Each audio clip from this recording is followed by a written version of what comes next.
Hey guys, I want to talk about Civ 7, about the new update, only a little bit, and that video is for all the people that really like to play on a military victory. So it's possible to deactivate all the other victories again. It was not possible for a long time. It came with a new update to the end of July 2026. So I tried it out, I activated it, and then I came to that screen when I started the game. So the summary only shows the military victory, the points, and the rest is not seeable, and you already also understand it's not important anymore. What a shit, I would say. That was not what I expected, so I changed some stuff and I show you that now. So you remember that screen here, and I changed the screen.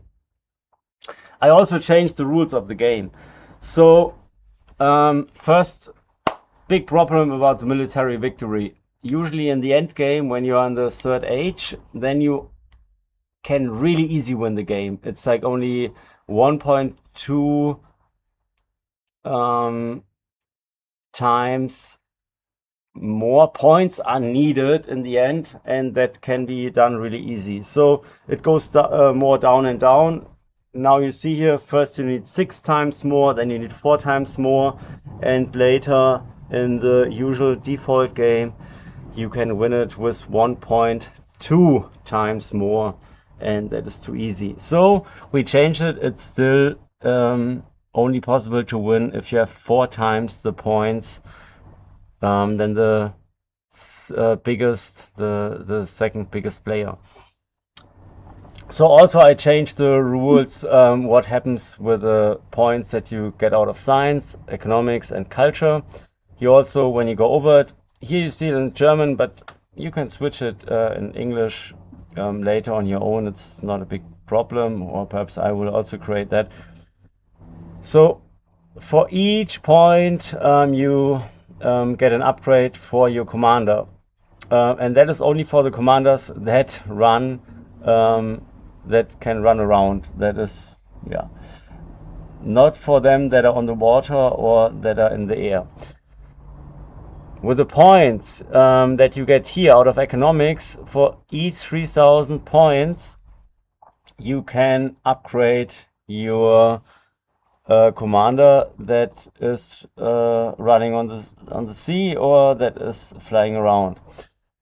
And the cultural points, they are changed into influence, that you see here.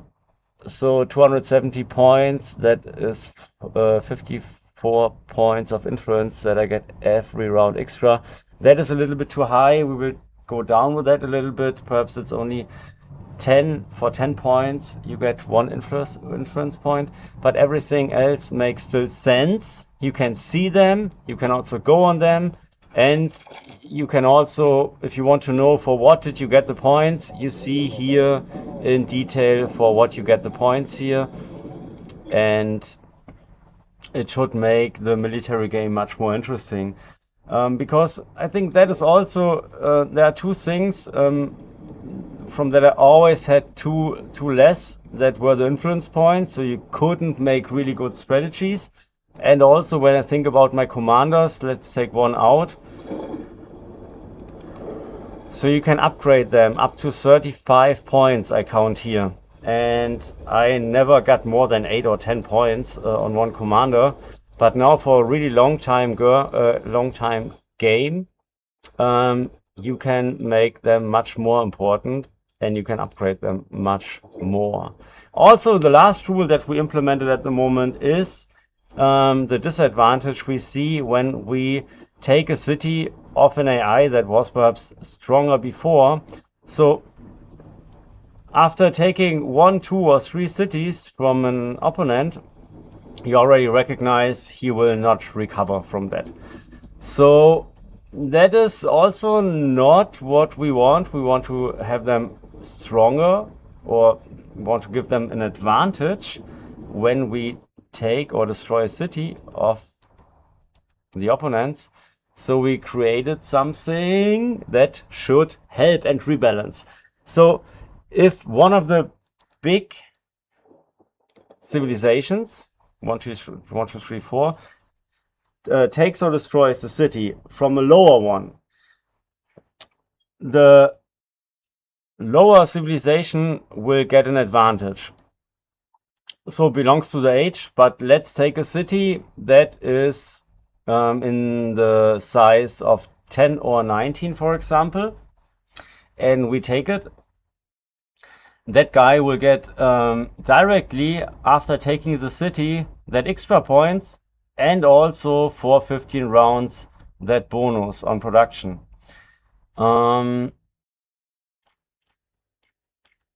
Yeah, we only changed that here for the smallest ones. Here you don't get the money, but you get still the bonus for the next 15 rounds.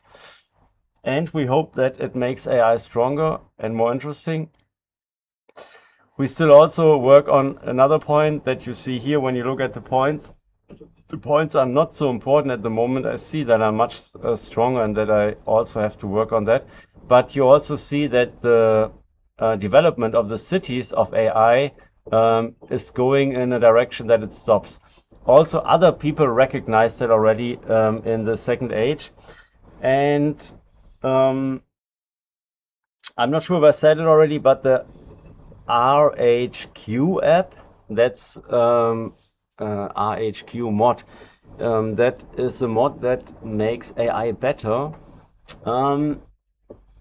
It makes it better, I would say. They are stronger, they are more aggressive. But still, we have a problem that also others recognize. They stop to expand so heavy, like others, or like it is possible. So we will work on that. But for now, that's what we could do. And also my codex tokens are empty, so I have to wait a few days. Let's make Civilization 7 to that civilization that we always wanted to play, because there are only two things. I think the biggest problem that we always have is that AI is so stupid. And the rest usually is done by DLCs in the future and is interesting and enough for us. But yeah, that we work on AI, that they get better, and that we can enjoy a much more interesting military victory game. That should be the idea. And that's it for now. Have a great day and see you next